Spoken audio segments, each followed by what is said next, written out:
I used to wake up with a to-do list already playing in my head. Emails, content, meetings, more meetings, edits, numbers, push harder. I thought this was the path.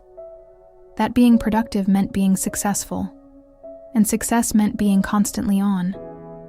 But no matter how much I crossed off, something felt off. I wasn't tired because I wasn't working.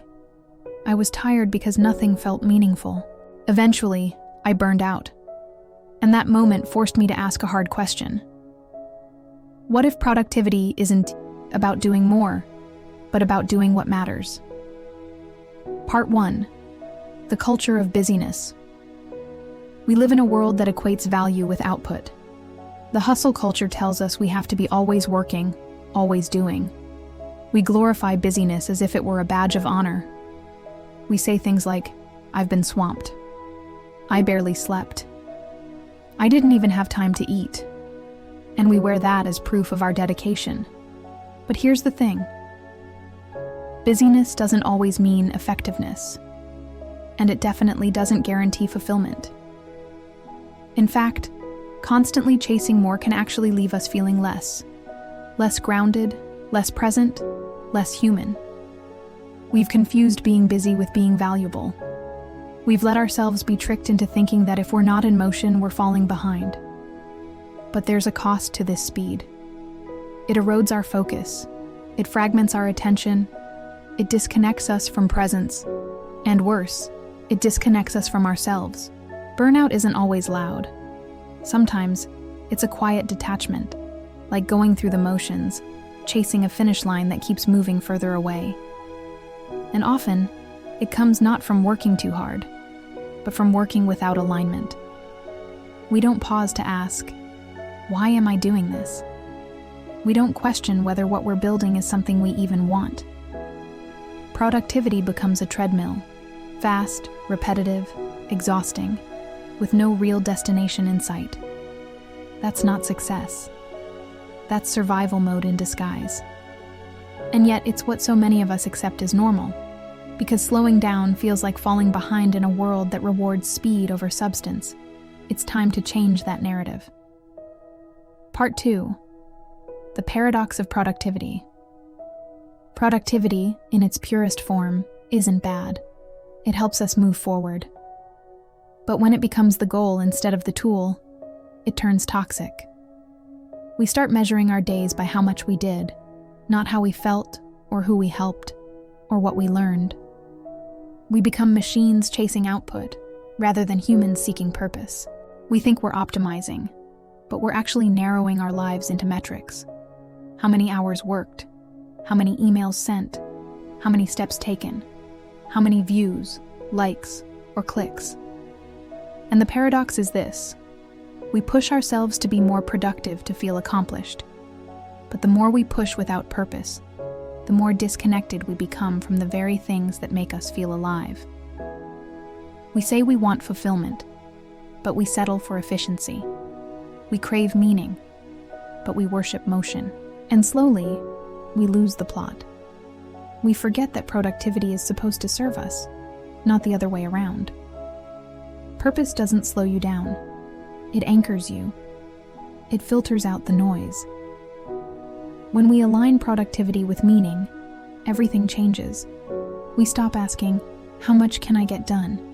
And start asking, what's actually worth doing? The irony is, when we stop obsessing over being productive, we often become more effective, because we're not scattering our energy, we're focusing it. When our actions come from a place of deep intention, they carry more weight, more impact. You can work less and still achieve more if what you're doing is deeply aligned. Part 3.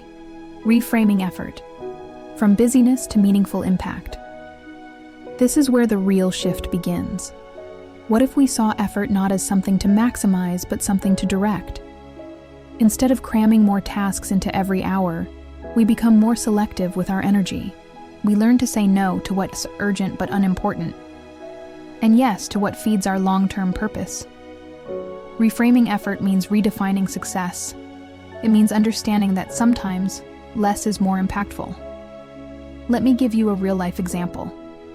I used to schedule back-to-back tasks just to feel productive. I filled my calendar with color-coded blocks, believing that full meant effective. Now I build intentional space to reflect, to create, to pause, because I've realized meaning often lives in the quiet. This shift is happening in organizations too. Some companies are moving toward 4-day work weeks, not to reduce output, but to refocus it. When employees are trusted to manage their energy with intention, guess what happens? They become more engaged, not less. Because it is not about clocking more hours. It is about bringing your full self to the hours that matter. Busyness is loud. Meaning is deep. When you begin choosing quality over quantity in your daily actions, even small ones, your life begins to reshape itself. Start by asking, what tasks drain me that I keep saying yes to? What gives me energy, even if it's not productive by traditional standards? What would I do more of if I truly valued meaning over motion? Redirecting effort is the most powerful choice you can make. Part 4. The benefits of a meaning-driven approach. Once you make this shift, the results go beyond productivity. You begin to feel connected to your work again. You stop chasing dopamine hits from crossing things off a list and start creating value that feels aligned with your soul. Your energy becomes more focused. You stop multitasking. You become more present, not just with your work, but with your life. And the health benefits, they're real. Lower stress, better sleep, reduced anxiety, even stronger immune function.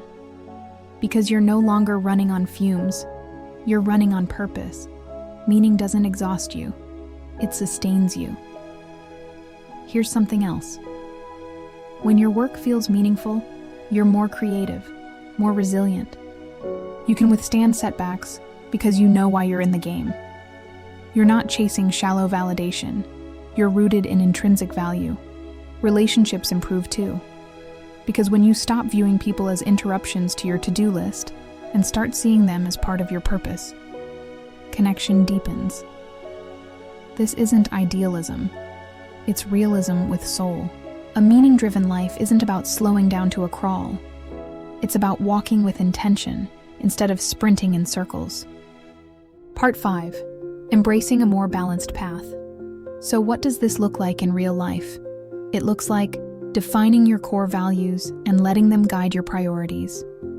Creating white space in your calendar, not because you're lazy, but because you value clarity. Saying no without guilt. Protecting your mornings. Reconnecting with what brings you joy. It means journaling before jumping into email. Taking breaks before you're exhausted. Measuring progress in depth, not just volume. This isn't about abandoning ambition. It's about giving your ambition roots. Ask yourself, where am I pouring my energy that doesn't align with who I want to become? What small shift would make today feel more intentional? Let your values set your boundaries. Let meaning shape your momentum. Remember, balance doesn't mean equal time everywhere. It means aligned energy in the right places. Even 10 minutes of deep presence can outweigh hours of shallow motion. You don't need to hustle harder to prove your worth. You are already worthy. Let your productivity reflect that truth, not deny it. Here's my final message. Next time you catch yourself measuring your day by how much you did, pause. Ask yourself, was today meaningful? Did I move in the direction of what matters most to me? If the answer is yes, even if you did less, that's real progress. Let this be your new definition of success. And if this message resonated with you, share it with someone who's feeling stuck in the cycle of busyness. Let's build a world where we're not just productive, but deeply, courageously alive.